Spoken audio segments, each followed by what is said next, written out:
안녕하십니까. 2011년 12월 29일 오늘을 마지막으로 10여년 토끼의 정신은 마감했습니다. 종합주가지수 1825.74포인트. 2011년 1월 3일 첫 거래일에 2063.63포인트로 시작했던 증시는 지난 4월 27일 최고점 2231.47포인트, 그리고 가을이었죠. 9월 26일 1644.11포인트를 하락하면서 전년 대비 10.98%가 급락을 했습니다. 지난해 3월 천재지변을 대변되는 일본의 대지진으로 한 번의 충격이 있었고, 또 하나 지난해 8월이죠. 세계 경제의 중심축인 미국이 70년 만에 신용등급 강등이라는 수모를 겪으면서 증시에 큰 충격을 줬습니다. 그리고 하반기 내내 이어진 유럽발 신용경제 위기는 결과적으로 종가지수 1800포인트에서 마감하는 국내 증시를 이끌어냈습니다. 저희 서울경제TV가 야심차게 준비한 국내 유일의 개미 살리기 방송 나는 봉수다 시작하겠습니다.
네. 서울경제TV가 야심차게 준비한 나는 봉수다. 예, 오늘 두 분의 전문가님 모셨습니다. 정태근 전문가님, 유창희 전문가님 모셨습니다. 안녕하십니까. 안녕하십니까. 일단 나는 봉수다. 사실 나는 꼼수다의 패러디가 아니냐 이렇게 말씀들 하시고, 나는 봉수다. 정태근 전문가님. 네. 무슨 뜻일까요? 나는 봉이다 이 뜻이 아니에요? 제가 또 봉은 봉이죠. 우리 유창희 전문가님 어떻게 생각하십니까? 나는 봉잡이다. 봉잡이다. 사실 제가 이제 멘트를 좀 준비했으면서, 우리가 보통 주식시장에서 개민 투자가는 늘 봉이다. 그런 멘트적인 차원에 좀 접근했다 말씀드리겠고, 더 이상 개미는 봉이 아니다. 앞으로 2012년에는 용의 해처럼 성천하는 개미가 되자. 그런 컨셉으로, 나는 봉수다라는 컨셉을 준비했다는 걸 미리 말씀드리고, 일단 오늘이 마지막 증시이기 때문에 오늘 한번 2011년도 증시 한번 리뷰해보고, 또 2012년도를 맞이하는 차원에서 어떻게 준비하는 것이 우리한테 좋을지 아주 허심탄회하게 한번 토론을 해보도록 하겠습니다. 자, 그렇다 그러면 오늘의 한 이슈 한 6가지 정도가 되겠는데 한번 살펴보도록 하겠습니다. 네, 오늘 그 증시 같은 경우는 이제 올해 2011년도 증시를 어떻게 봤나, 요거부터 한번 같이 이야기를 해보도록 하겠습니다. 네. 예, 어떻게 보셨어요? 오늘 참 어색하시네요. 네. 좀 즐겁게 했으면 좋겠는데. 네. 일단 이번 올해 같은 경우 솔직히 재미없었죠. 뭐가 좀 되려 그러면 터지고, 뭐가 좀 되려면 터지고 그래가지고, 솔직히 기관 투자자 그리고 시장 돈줄 쥐고 있는 외국인 아니면은 솔직히 재미가 없었죠. 누구나 다 공감하실 것 같아요. 지진 터지고, 신용등급 하향 조정되고 이거 뭐 엎친데 더 충격으로 뭐 터질 거, 뭐 한꺼번에 다 터졌죠. 뭐 내년에 이런 일 없었으면 좋겠어요, 솔직히. 근데 그 뭐 재미없는다고 돈 못 버는 건 아니지 않습니까? 사실 그렇겠죠, 뭐. 뭐. 왜 쉽게 생각했을 때 뭐 일본 지진 후에 3월에 자동차가 네. 급등을 했었고 그리고 10월 달 같은 경우도 스티브 잡스 사후에 IT가 급등을 했기 그쵸. 때문에 저는 갑자기 이런 생각이 드네요.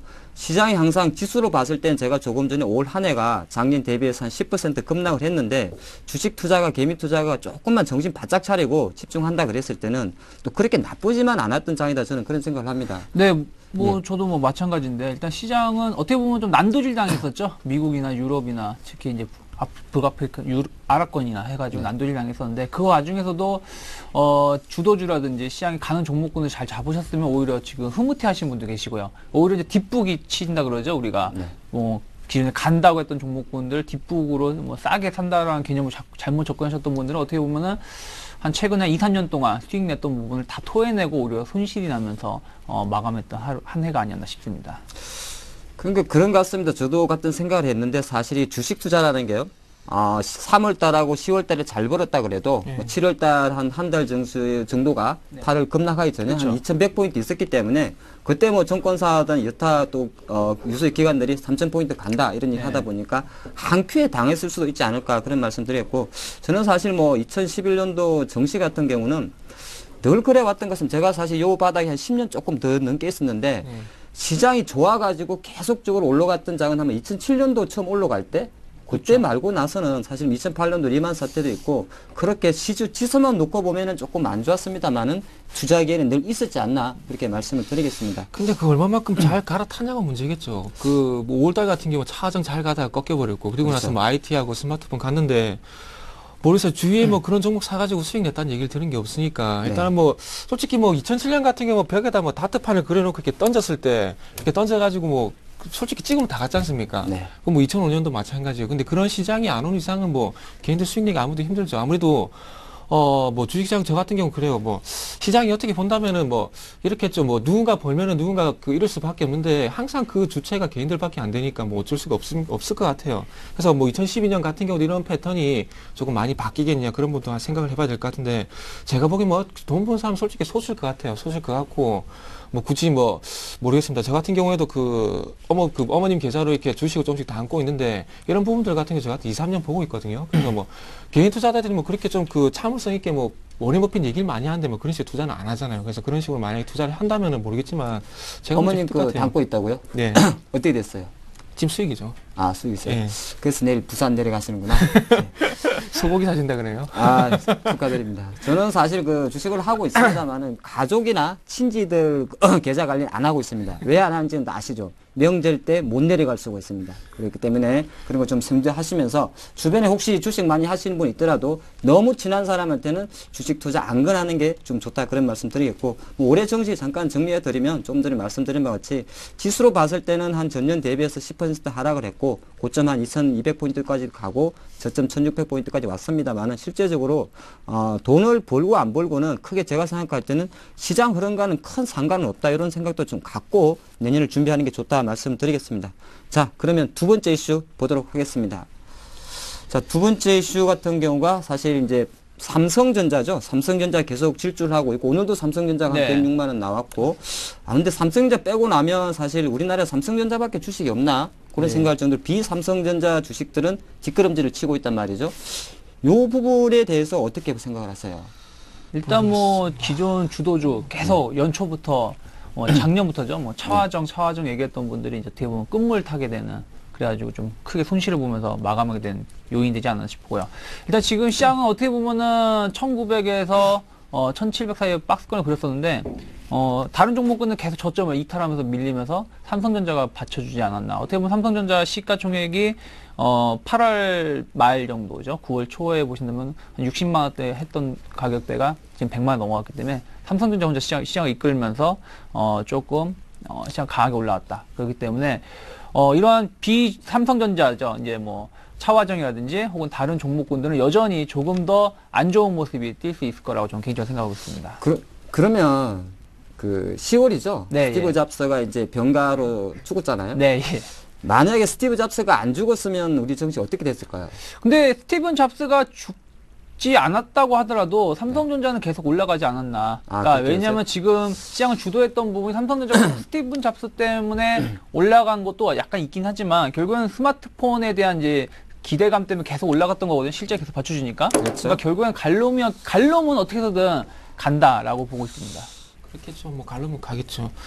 모르겠어요. 제가 보기에도 마찬가지로 핑계 좀 찾은 것 같아요. 핑계요? 어째 뭐 그렇죠. 뭐 그 시장에 돈이 풀릴 때 보면은 일단은 뭐 시장 전체적으로 다 안 갑니다. 이번에 차화정을 겪으면서 잘 아시겠지만은 시장에 돈이 풀리게 되면은 그 기관들이나 이제 외국인들이 그 집중해서 올릴 수 있을 만한 업종들만 올리기 때문에 거기에 좀 집중한 것 같아요. 그래서 일단 차화정 같은 경우 너무 많이 올라왔습니다. 뭐 기아차가 7,000원에서 뭐 8만 원까지 올라왔는데 뭐 솔직히 뭐 5,000원에서 그 뭐 7,000원짜리가 뭐 8만 원까지 올라왔으면은 뭐 많이 오른 부분이죠. 그렇기 때문에 거기에 대한 어떤 대안주를 좀 찾아야 될 것 같은데 좀 만만한 게 삼성전자가 좀 걸린 게 아닌가 좀 생각이 들어요. 그리고 뭐 지금 솔직히 뭐 기관들이 집중하면서 계속해서 매수했던 부분들이 삼성전자고 어쨌든 뭐 기관들 같은 게 펀드 자금 계속해서 빠져나가고 어쨌든 뭐 돈을 계속해서 잡아놔야 되니까 거기에 대한 측면을 좀 봐야 될까. 그래서 어쨌든 돈이 좀 한정되어 있는 상황 속에서 뭐 한 놈만 판다 이런 표현이 맞을지 모르겠습니다. 한 놈만 판다 그런 뭐 집중적인 매수가 좀 들어왔다 봐야 되겠죠. 뭐 삼성전자가 실적이 개선된 부분도 물론 있겠지만은 뭐 지금 화면을 같이 보시면 핸드폰 좀 많이 팔았죠. 핸드폰 좀 많이 팔아가지고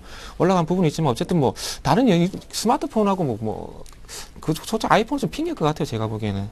자, 그러면은 지금 말씀하신 저는 사실 그 삼성전자가 원래 한 100만 원까지 갈 주식이 아닌데 10월 달에 갑자기 스티브 잡스가 죽어가지고 애플의 그 아이폰 4, 5가 못 나오고 이제 4S가 나왔다는 거 그것 자체가 약간은 삼성전자 갤럭시 S2에서 계속적으로 좀 약진할 수 있지 않았나 그렇게 보고 있고 결과론적으로는 삼성전자 우리가 대장으로 알고 있는 삼성전자도 하늘이 도와줘야 주가가 간다. 저는 그렇게 생각을 하고 있습니다. 그리고 이제 내년도 같은 경우도 지금 펀드 애널리스트들이 보면 실제적으로 삼성전자에 대해서는 그렇게 뭐 산다고 크게 큰 소리는 안 차는데 비중을 줄인다는 소리는 좀 안 하고 있습니다. 왜냐면 지금 뭐 막당이 다른 종목을 네. 사라고 추천했다가 다 물먹다 보니까 결국엔 삼성전자 믿을 거 하나밖에 없다 보니까 그럴 이유가 그러면 있죠. 한편으로 만약에 삼성전자가 내년에 삼성전자가 약간은 100만 원 밑으로 삐거덕거린다. 네. 삐거덕거린다 봤을 때는 지금 자동차가 그나마 이제 대안이긴 한데 요새 보면 현대 기아차 사실 조금 삐거덕거리는 주가 흐름이 있잖아요. 네. 그럼 도대체 포스트 삼성전자는 어떤 쪽에서 나올 수 있을 거라 생각하세요? 의외로 다른 쪽에서 나오지 않을까 싶어요. 뭐 이제 현대차나 기아차, 차화정이 안철수? 안철수? 괜찮을 수도 있죠. 괜찮을 수도 예. 있는데, 그러니까 제가 보기에는 내년 같은 경우는 조금 종합주까지 있으니까 코스피 시장 같은 경우는 조금 순환매 장세가 돌아가지 않을까. 네. 서로 돌려가면서 장세가 나올 것 같고요. 의외로 이제 삼성전자 같은 경우는 지금 조금 조심스러운 게 제 개인적으로는 재수 없으면 여기서 쌍봉일 수도 있거든요. 그래요. 앞에서 100만 원, 여기서 100만 원. 그렇다고 해서 이게 뭐 50만 원 간다는 건 아니지만 일단 그런 부분에서 한번 생각해 볼 필요가 있고요. 또다시 100만 원이 넘어가니까 다시 또 애널리스트들이 하는 말이 130만 원 갈 것이다, 120만 원 갈 것이라고 계속 목표가를 높이는데 그러면서 어떻게 보면 삼성전자 차트가 최근 2달 정도 계속 100만 원대에서 횡보하고 있다는 부분은 조금은 우리가 내년 초에 한번 좀 일단은 좀 조심스럽게 보아야 근데 필요가 있다. 삼성전자가 이번에 실적 내고 가면서 누가 돈 벌었을까요? 저는 못 샀습니다. 60, 70만 원에 손절했습니다. 예. 이게 웃긴 게 삼성전자가 이번에 가면서 그 실적도 많이 좋아졌는데 실적으로 돈 번 사람은 기관이 아니고 외국인이더라고요. 그렇죠. 예. 이번에 배당금이 그렇게 많은 건 아닌데 실질적으로 그 올해 한 11,000원 정도 배당한다 그러더라고요. 그래서 외국인 보유율이 삼성전자 같은 경우 50% 정도 되는데 삼성전자 같은 경우 지금 1억 4천만 주 정도 되는 걸로 알고 있거든요. 그래서 한 7천만 주 정도 본다면은 한 8천억 정도 올해 배당이 예상이 된다고 하더라고요. 그러면 실질적으로 계속해서 뭐 이 시장에서 얘기가 나오고 있지만 외국인들이 뭐 8천억 정도 가져가게 되는데 일단은 뭐 이런 방송에서 이런 표현이 맞을지 모르겠지만 기관들은 뭐 외국인 밑에 깎아줬다 좀 봐야 되겠죠. 돈 벌 수 있게 그냥. 근데 늘 어떻게 그렇지 않습니까? 보면은 그쵸. 배당으로 무조건 뭐 나와간다. 실제로 11,000원이면은 주가 대비 1%밖에 안 되는 거기 때문에 우리가 생각하는 뭐 론스타라든지 이런 배당하고는 좀 다른 접근할 필요가 있죠. 오히려 차익 실현 쪽에서 기관이라든지 개인 투자자 어떻게 보면 기관 투자자 쪽에서 밑닦아준 거지 어떤 이런 배당하고는 좀 다르지 않을까 싶어요. 근데 그 개념이 좀 외국인들하고 우리하고 좀 차이가 좀 큰 것 같아요. 그 한 예를 든다면은 외국인들 같은 경우 미국 쪽에서도 한 그 희대 사기 사건이라고 있었는데 그때 수익률을 얘기를 했는데 어느 정도 확보를 해주겠다고 했는데 그게 사기라고 판명이 났거든요. 근데 그게 몇 퍼센트일 것 같아요? 저는 잘 모르겠어요. 그게 7%밖에 안 돼요. 근데 그 7%가 우리 그 뭐 투자자들이 큰 금액이 아닌데 이 7%가 미국 투자자들 상당히 큰 거라 그럽니다. 그래서 뭐 그 방금 말씀하신 대로 11,000원이 배당 금액이 큰 건 아니에요. 큰 건 아닌데 실질적으로 8천억 원이라는 돈을 봤을 때 이 시장 속에서 외국인들이 그만큼 가져간다는 거 뭐 큰 돈을 갖고 가는 게 부분이 될 수가 있겠죠. 그래서 배당 수익률을 따진다면 저도 뭐 할 말은 없겠지만, 뭐 어쨌든 많은 돈을 가져간다는 그 부분에 좀 집중을 뭐 해보고 싶다는 거겠죠. 제가 말씀드린 부분은 뭐. 예, 그렇습니다. 지금 삼성전자가 한 105만 원대를 형성하고 있고, 오늘 유수의 어떤 증권사에서 삼성전자 목표가를 130만 원까지 올리고 있습니다. 한 가지, 두 가지 말씀 같이 드려야 될 것 같습니다. 삼성전자는 항상 지금 현재 상태에서 펀드 매니저들은 신규 편입은 약간 조심스러울 수 있어도 팔진 않겠다는 뷰가 2011년도에 왔고, 그것이 내년까지 이어질 수 있다. 그렇기 때문에 삼성전자에 대해서는 조금 그나마 긍정적인 강세 흐름을 좀 줄 수 있다, 그렇게 말씀드렸고, 또 한편으로는 조금 말씀하신 대로 의외로 삼성전자가 다시 조정을 보였을 때는 차세대 어떤 차화정이 못해준 다른 쪽에서 의외의 종목이 대장주를 할 수 있다는 데에서도 내년에 한번 생각해보자 말씀드리겠고, 자, 그러면 세 번째 이슈로 들어가겠습니다. 이제 내년이 그 총선이 있죠. 4월에 총선이 있고 이제 12월이 그 대선이 있죠. 참 세월이 빠른 것 같습니다. 제가 지금 대통령님 그 선거할 때 선거를 잽싸게 하고 나서 스키장을 갔다 왔던 기억이 있는데 선거하고 갔다 왔습니다. 벌써 이제 5년이라는 시간이 지났는데 참 빠른 것 같아요.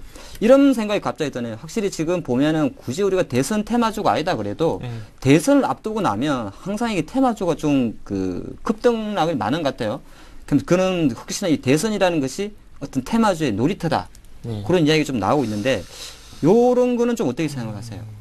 일단 뭐 그 부분을 뭐 시장이 대안주 성격으로 좀 봐야 되겠죠. 아마 테마주 같은 경우에 모르겠습니다. 저희 그 방송에서 어떤 그 저 같은 경우 테마주 상당히 좀 안 좋게 얘기를 하는데, 뭐 대선 테마 솔직히 나와 있잖아요. 뭐 박근혜 씨가 뭐 그 대선 그 비대위에서 물러나지 않는 이상 뭐 박근혜 테마는 갈 수밖에 없을 것 같은데, 그렇게 봤을 때 뭐 시장에 다 나와 있잖아요. 아가방 컴퍼니, 보증 매대양수 이 종목 때문에 실적이 좋아서 가는 건 아니잖아요. 단순히 뭐 말 그대로 그 저출산 테마라도 하니까 그렇게 가는 거고요. 그리고 솔직히 노인복지 같은 경우에도 실질적으로 돈이 얼마나 많이 풀리겠습니까? 뭐 지금 노령 그 연금 해가지고 제가 알기로는 한 달에 8만 원, 뭐 10만 원 정도 지금 현재 나가고 있는 걸로 알고 있거든요. 그러면은 실질적으로 8만 원, 10만 원 노령 연금이 지금 현재 동사무소에서 무슨 그 뭐 주민센터인가요? 하여튼 동사무소가 좀 입에 익어가지고 동사무소를 해야 될 것 같은데, 실제로 그 정도 돈이 나가고 있고, 그리고 복지 예산을 30% 정도 푼다고 그러는데 그게 실질적으로 얼마나 들어가겠습니까? 그래서 말 그대로 테마일 것 같아요. 그 뭐 이화공경이라는 종목 좀 한번 예를 들어 본다면은 2007년 12월 그 이명박 씨가 그 대통령에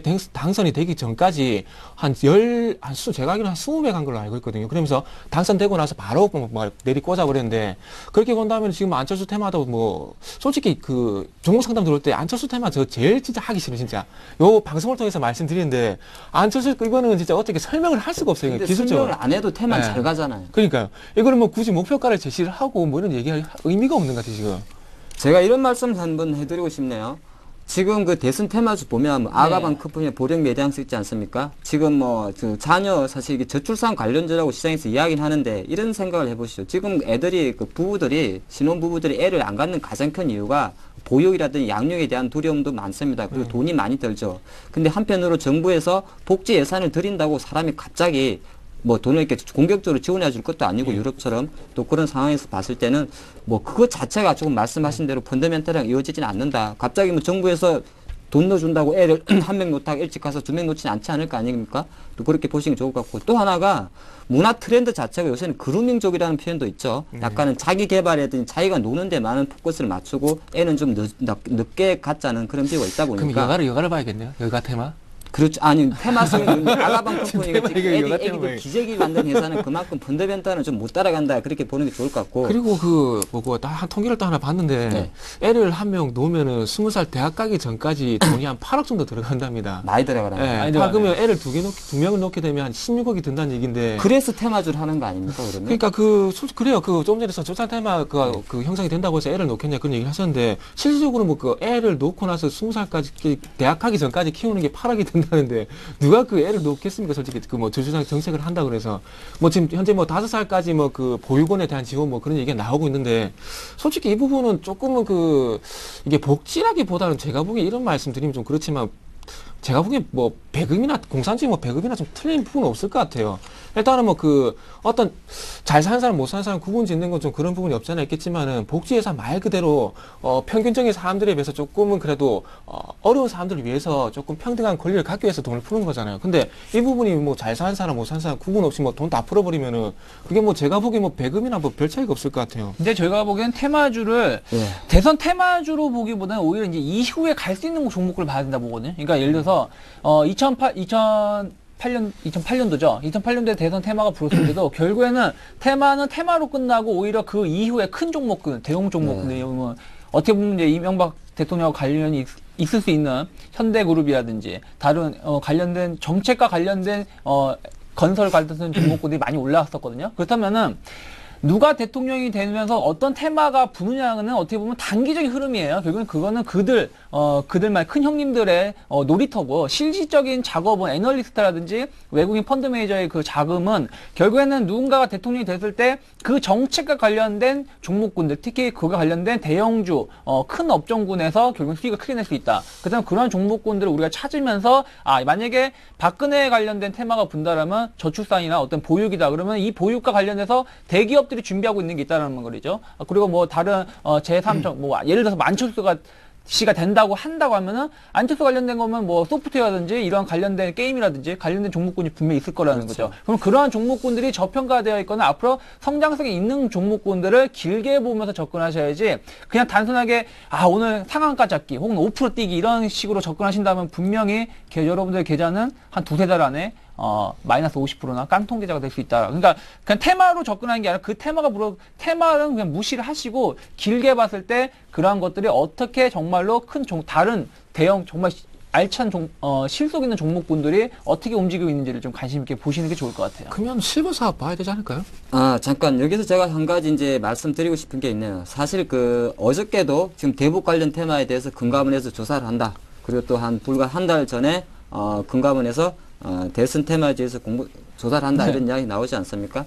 근데 지금까지 조사해가지고 실제적으로 잡아낸 적 한 번도 없죠. 한 번도 헛소리 하는 거죠, 맨날. 얘네들 연말에 뭐 월급 받으려고 그런 거 하는 건가요? 모르겠습니다. 항상 말을 하죠. 뭘 하겠다. 그러니까 지금까지 제일 불만스러운 게 본인들이 할 일을 하지도 않고 그 책임을 투자자한테 떠넘긴다는 거죠. 결국에는 그게 또 개미가 당하는 네, 개미가 당하고. 그리고서 나중에 뭐 시장을 건전화시켜야 된다 하면서 또 방안을 내는데 그 방안이 또 결국엔 개인들 투자자들만 골탕 먹이게 되고. 예. 이 사람들은 결국에는 돈 받아가지고 뭔 짓을 하는지 모르겠지만 그냥 입 다물고 좀 있었으면 좋겠습니다. 원래 그쪽이요 신의 직장이라고 그럽니다. 들어가면 나오기 싫어요. 상당히 신의 직장인데 솔직히 S모 그룹보다도 더 좋은 직장을 말씀드리겠고 한 가지 또 제가 말씀드릴 게 있네요. 하반기 큰 이슈 중에 하나가 이 테마주랑 조금 다르지만 ELW 스캘프 관련해서 국내 유수의 정권사 사장단을 검찰에 소환하는 일이 있었죠. 하지만은 결국에는 당연히 우리 예상대로 그렇죠. 무죄로 나오죠. 근데 이것 자체는 사실 좀 심각한 내용이 있다는 걸 미리 제가 말씀드리겠고 주식시장도 이 정도 ELW 시장 같은 경우는 특히나 정보 오이라든지 이런 스캘프의 전용성 문제 때문에 말이 많았다는 거 미리 말씀드렸고 대선은 제가 테마주 놀이터라는 이슈를 잡은 가장 결정적인 이유가 뭐냐면은 원래 레임덕이라는 표현을 많이 씁니다. 네. 정권 말기에는 레임덕에 뜨면 그게 대선 정부에 들어가면 정치 자금도 많이 필요하고 제가 약간 지난 이야기입니다만 2000년도 초반에만 해도 무슨 바이오 주식은 노모순 자금이 들어왔다 이런 자금도 하면서 많이 돌립니다. 그런 거 좀 하기 때문에 조금 좋은 쪽으로 말씀을 드리면 내년도도 테마주의 흐름 자체는 상당히 액티브하게 움직일 수 있다. 그런 중간에 거래소나 금감원에서는 아무래도 생색내기용 태클을 걸을 수가 있는데 그런 것 자체를 너무 신경 쓰지 말라. 그렇게 한번 정리를 해드리고 싶습니다. 자, 그러면은 네 번째 이슈 한번 볼까요? 네. 자, 올해 제가 아까 지수가 10.98%가 하락을 했다 했습니다. 하락을 했고 8월 달에 장이 급락을 했어요. 그리고 또 특징이 차화정이 망했어요. 작살났죠. 작살났죠. 그러다 보니까 네 번째 이슈는 올해는 펀드도 망했다. 랩도 망했다. 차화정이 작살나다 도대체 개인은 뭐해 먹고 살아야 됩니까? 자, 펀드부터 한번 잠깐 이야기를 해보시죠. 펀드는 뭐 어떻게 보면은 뭐 펀드 자체만 보신다면 조금 뭐 전체적인 시장 수익률을 대비하는 거니까 뭐 그렇게 뭐 약간 단지 이제 브릭스. 예, 그러니까 브릭스 쪽에서 지금 이제 중국 쪽이 아마 상해 지수가 뭐 거의 2,200 초반이니까. 브릭스가 전체적으로 올해 빠진 게 한 24%고요. 그 중에서 이제 인도라든지 중국, 브라질이 거의 주도하면서 시장을 폭락을 하면서 그쪽 관련된 펀드를 갖고 계신 분들이라든지 또 유럽 관련된 펀드를 갖고 계신 분들이 손실을 좀 많이 보셨던 분이 있고요. 특히 이제 펀드도 펀드지만 이제 올해 이제 랩 열풍이 불었잖아요. 결국에는 펀드 자금의 일부가 이제 랩 쪽으로 좀 넘어간 거 아닌가 좀 생각하는데. 그러니까 가기도 해가면서 이제 랩이 열풍을 불었었는데 랩이라는 게 오히려 더 위험한 거잖아요. 펀드보다 어떻게 보면. 왜냐면은 증권사 직원들이 어떻게 보면 임의적으로 뭐 서로 합의하에 매매가 이루어지는 건데 그 사람들이 주로 밀어줬던 종목군들이 아까 우리가 계속 말했던 차화정 위주로 많이 열심히 외국인들 뒤를 많이 닦아주다가 이분이 완전히 무너지는 바람에 이 관련해서 증권사 직원들 제 아는 지인도 안 좋은 결과를 좀 보이면서 좀 저 세상을 가셨는데 일단은 이러한 부분이 개인 투자자분들한테 이제는 믿고 맡길 데가 없다. 그렇죠. 그런 부분이 더욱더 조금 뭐라 그럴까 시장이 팽배해지지 않나 생각이 들고 있습니다. 예, 정세현 저는 펀드에 맡겨도 망하고 랩으로 옮겼더니 얘네들 뭐 LG와 오시아 이런 것도 4, 50만에 잡혀 있고 도대체 우리 돈을 어디에 맡게 되는 겁니까? 모르겠습니다. 솔직히 뭐 저 같은 경우에 펀드 해가지고 뭐 손해를 안 봤으니까 그렇게 욕은 하고 있지가 않아요. 일단은 한 예를 든다면은 미래에셋의 그 디스커버리라는 펀드가 2000년도에 설정이 되고 난 뒤에 지금 현재 한 수익률이 한 1000% 된다고 해요. 근데 실질적으로 그때 2000년도에 개설을 해가지고 가지고 계신 분이 지금 딱 한 분 계시답니다. 근데 그만큼 개인 투자자들이 못 견뎌요, 그냥. 수익 조금 나면 팔고 싶고 손실 나면 이거 어떡하지? 그렇게 계속되고 제가 2008년도 시장이 무너질 때 전화를 상당히 좀 많이 받았는데 저희 어머님이 농협에 있다 보니까 손님들 중에서 펀드 가입하시는 분들이 상당히 많아요. 그래가지고 전화가 많이 왔었는데 팔지 말라고 그랬는데 다 팔아요. 다 팔고 저 같은 경우는 안전빵으로 조금은 주식을 하는데 안전빵으로 펀드를 하거든요. 근데 펀드를 하는데 저 같은 경우도 지금 펀드가 지금 수익률이 한 15%가 돼요. 아직까지. 그렇게 시장이 뭐 안 좋다 그래도. 그래서 이거는 뭐 시기의 차이지 뭐 상품의 차이는 아닌 것 같아요. 근데 이런 부분도 있는 것 같아요. 그러니까 뭐 우리나라 전문가니까 뭐 수익 났다는 말을 하는데 일반 투자자분들이 제일 힘들어하는 게 이거죠. 내가 팔기 싫어도 그쪽이 영업 창구에서 조금 요즘에 특히 작년에 도입된 펀드 교체, 펀드를 좀 이쪽으로 교체해봐라. 뭐야를 계속 유혹을 한다는 게 문제인 거지. 일반 투자자분들께서 나도 펀드 자체는 일반 투자자분들도 길게 가려고 하는 거죠. 근데 옆에서 계속 간지럽힌다는 거죠. 조금 이거 좋으니까 요걸 한번 갈아타 보시죠. 혹해서 또 갈아타면은 또 그 다음에 또 뒤통수 맞고 갈아타는데 수수료 나가고 또 환매한테 수수료 나오고 그런 부분에 있어서 펀드의 수익률이 저조하고 문제가 있던 거지. 일반 투자자분들이 단순하게 요즘 같은 경우는 랩 같은 경우는 어떻게 보면 분위기 타가지고 분위기 타서 랩이니까 랩이 이렇게 싼다는 거죠. 전자레인지 도울 때 싸니까 돈은 확 싸가지고 선물 옵션 투자 한번 해볼까요? 선물 옵션 괜찮죠. 아무래도 우리 유창희 전문가님이 파생당을 담당을 하니까 제가 이제 아는 바로 우리나라 파생 상품 시장 자체가 글로벌 1위랍니다. 참 좀 좋게 해석해야 될지 나쁘게 해석해야 될지 모르겠습니다만은 잠깐 올해 파생 시장 좀 어땠다고 분석을 하세요? 올해 파생 시장은 원래 한 8월 달까지는 완만한 모습을 항상 비슷한 모습 띄었는데 8월 달 이후로 조금 정신 나간 개박살 났나요? 아니 개박살 난 게 아니라 시장이 정신 나간 행동을 하다 보니까 일반 투자자분들께 힘들어한 모습이 아니었나 싶어요. 근데 시장은 뭐 펀드 같은 경우 파생 같은 경우는 시장이 안 좋을 때는 항상 대안으로 떠오르는 상품 중에 하나이기 때문에 제가 아시는 분이 그래가지고 사실 실제적으로 8월 달에 장이 안 좋으니까 장이 안 좋아서 이제 누가 좀 유혹을 했나 봐요. 주식 어차피 물린 거고 파생 상품 한번 해보시오 그랬는데 그것도 까먹었다 그러더라고요. 그거를 어떻게 해서 까먹은지 모르겠지만 결국에는 자기가 정확한 목표를 갖고 게임을 해야 된다고 보고 있고요. 그리고 이제 무작정 어떤 욕심을 부리는 게 문제가 있다고 봐요. 예를 들어서 이런 거죠. 8월달 급락이 나오면서 어떤 은행 직원인지 어떤 여직원인지 모르겠는데 여직원께서 누구 지인의 추천에 의해서 1000만 원이 13억이 됐다고 그럽니다. 거기에 말을 듣고 다른 분들은 13억을 투자했는데 단 이틀 만에 1000만 원을 되는 사례가 많기 때문에 리스크 관리 확실히 하시면서 투자를 하신다면 주식이든 선물이 옵션이든 수익은 충분히 날 수 있다라고 생각을 하고 있어요. 정말 뭐 개인 투자가 펀드에 박아놔도 안 되고 주식 사도 안 되고 파생 상품 좀 기웃거렸더니 하루 만에 쪽박 나고 테마주 좀 건들라 그러니까 글빛하면 금감원에서 뭐 건드리죠. 참 먹기 좀 힘든 것 같습니다. 요즘 또 테마도 잘못 거리면 또 거래 정지 당해가지고 묶이는 경우도 있어요. 그럼 뭐 그렇다고 또 은행에 넣어놨더니 저축은행 망해가지고. 그렇죠.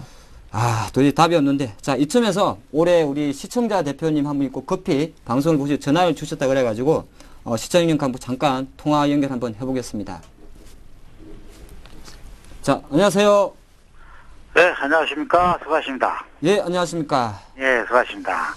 예, 오늘이 좀 마지막 날이네요. 아, 그렇습니까? 올 한 해 어떠셨어요?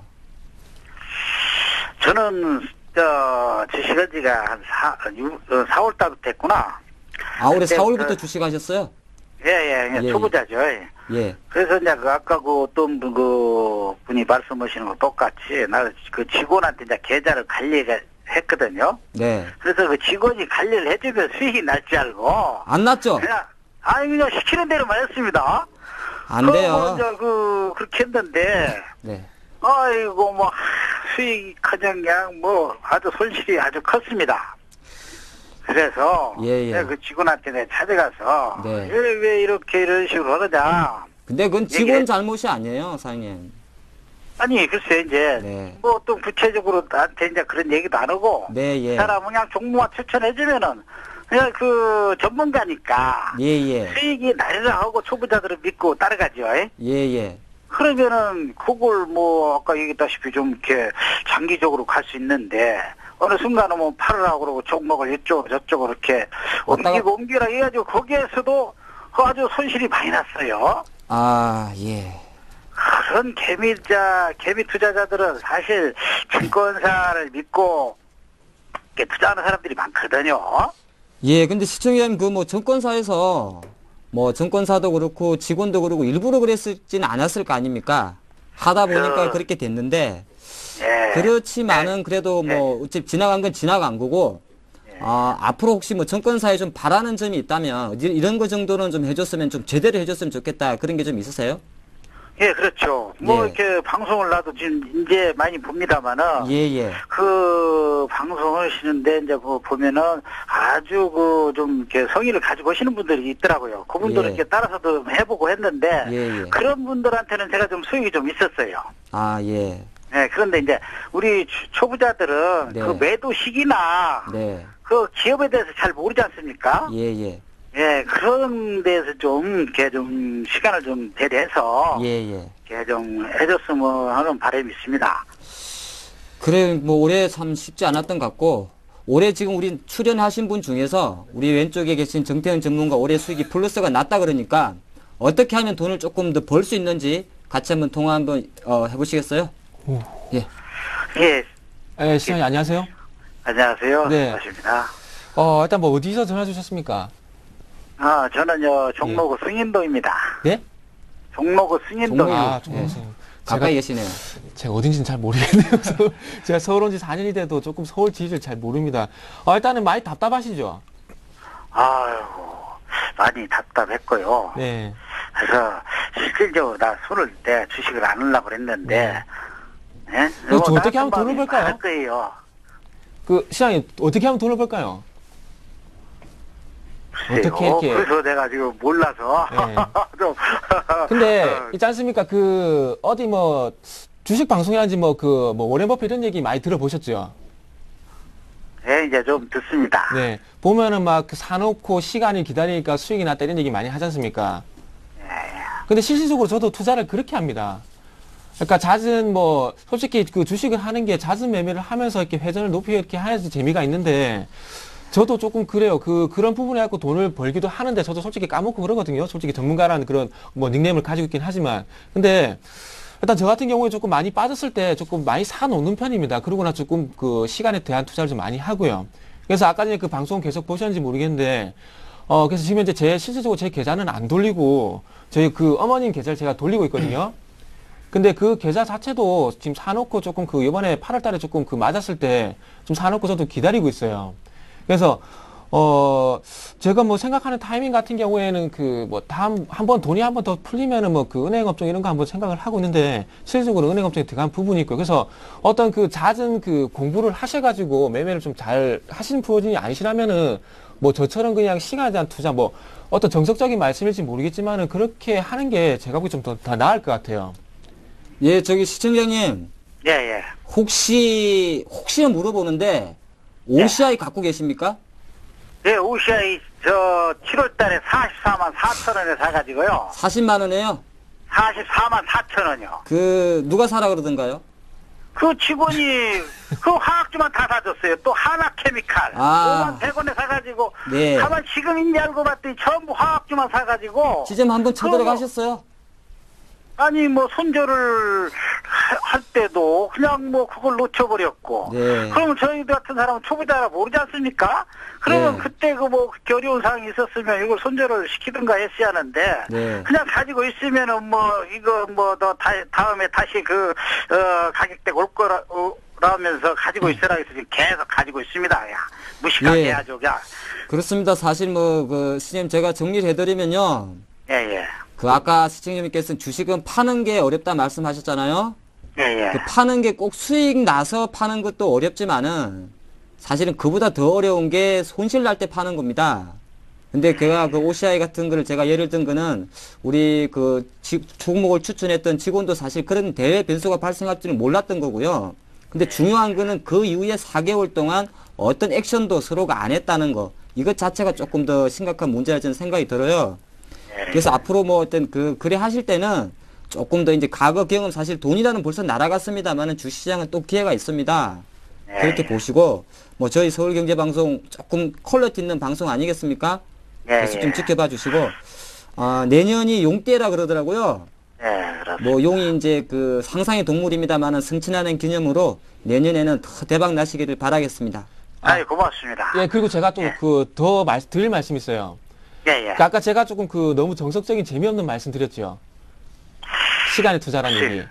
아니, 저도 이제, 주식을 한지 얼마 안 됐지만은, 주식이라는 건 투자라고 알고 있습니다. 장기적으로. 그쵸. 그런데 이제 저는 뭐 그런 식으로 갈라했는데, 그 직원이 이렇게 샀고, 샀다 팔았다. 이제 거기에는 뭐, 그 사람들이 어떤, 직원이 문제네, 뭐, 그런 뭐, 저기도 있겠죠, 예? 뭐, 회사에도, 그런 뭐, 문제점들이 있겠죠. 일단은 근데 그래서 종목을 제가 말씀 끊어서 죄송한데, 일단 종목을 사실 때, 일단은 그, 차트는 보시죠. 그때는 초보자가 차트고 뭐시고 그 사람이 하자는 대로 했죠. 그러면 제가 답을 그러면 제가 제시를 해드릴게요. 일단은 그 증권방송 많이 보시죠. 이제 봅니다. 많이 보실 때 보시고 본인하고 좀 맞는 사람들 있죠. 본인하고 맞겠다 싶은 사람. 그런 사람 한 두세 사람을 집어요. 그래가지고 그 사람들의 매매를 좀 같이 하시는 게 제가 보기엔 도움이 되실 것 같아요. 그렇습니까? 아마 저희랑 같이 하면 될 겁니다. 고맙습니다. 새해 복 많이 받으시고요. 고맙습니다. 감사합니다. 수고하십시오.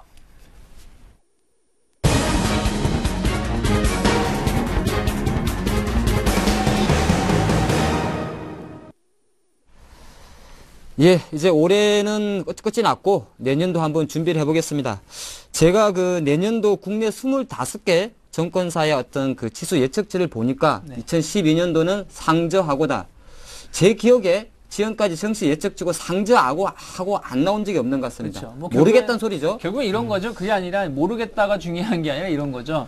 아까도 뭐 시청자분께서 말씀하신 것처럼 일단은 매수 리포터 나오는 거죠.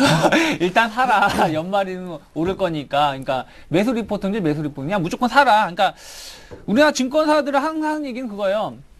팔라는 얘기보다 매수 리포터 사라는 얘기만 나오죠. 그러다 보니까 그리고 항상 장밋빛만 내리죠. 장밋빛만 내리면서 시장을 평가를 하는데 시장이 좋을 때는 좋으니까 내년도 이어질 것이다. 아니면 올해처럼 시장이 조금 안 좋았을 때는 올해는 안 좋았으니까 내년은 올해보단 좋지 않겠느냐는 기대감을 계속 불러일으킨다는 것이죠. 근데 제가 봤을 때는 이러한 부캐 하는 거는 결국에는 제살 깎아먹기다라고 생각이 들고 조금 저는 개인적으로 그렇게 상저하고가 아니라 오히려 상고 하저도 될 수 있다. 상고하자면은 고는 어느 정도까지 보세요?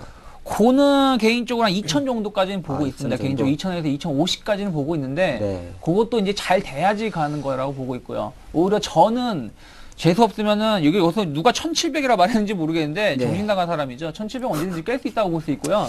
1,500에서 1,400 정도까지, 1,450 정도까지 열어놓고 있기 때문에 저는 개인적으로는 오히려 상고 하저가 될 수 있다는 걸 좀 참고하셨으면 좋겠습니다. 자, 제가 아까 25개 정권사를 비교를 했다 말씀드렸는데 25개 정권사의 평균치가 저점이 1701포인트 그리고 고점이 2284입니다.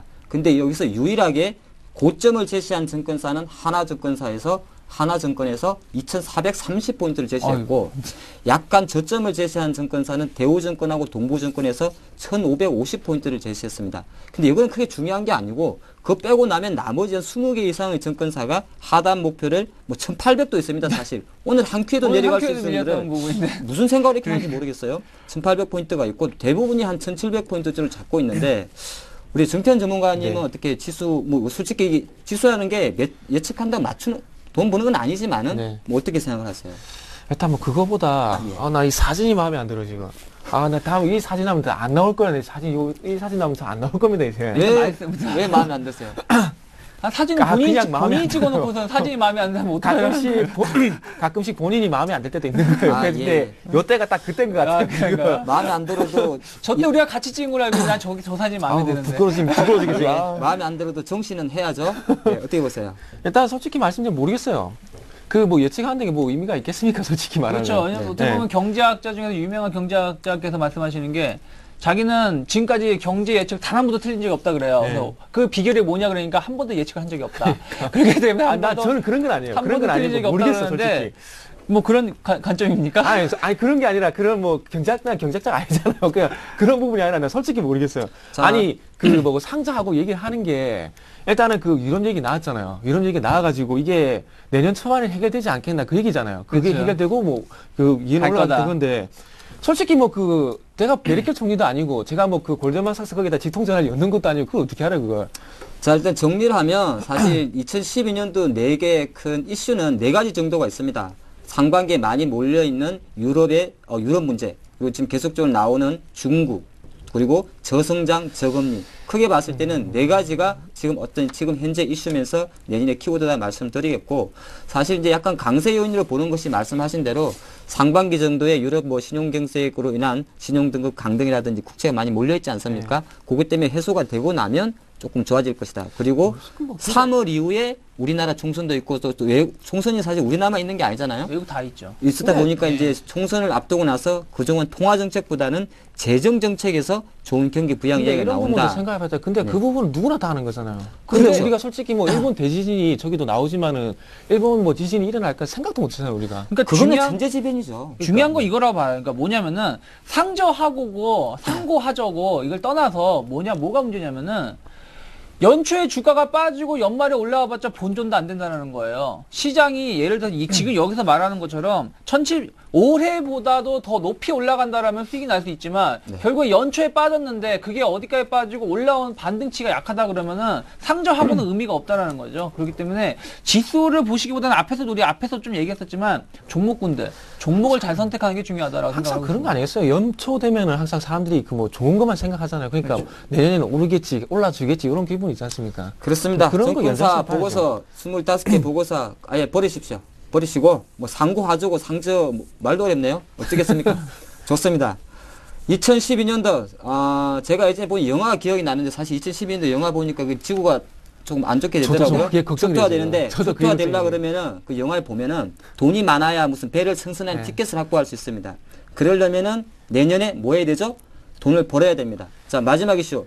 개미 살리기 프로젝트 필살기 들어가겠습니다. 자, 뭐 사볼까요? 일단 이거는 이거 실질적으로 저도 종목을 죄송합니다. 오늘 간만에 좀 이런 방송을 하다 보니까 목이 메이네요. 저 같은 경우에는 좀 이렇게 생각합니다. 좀 기본에 좀 충실해야 될 것 같아요.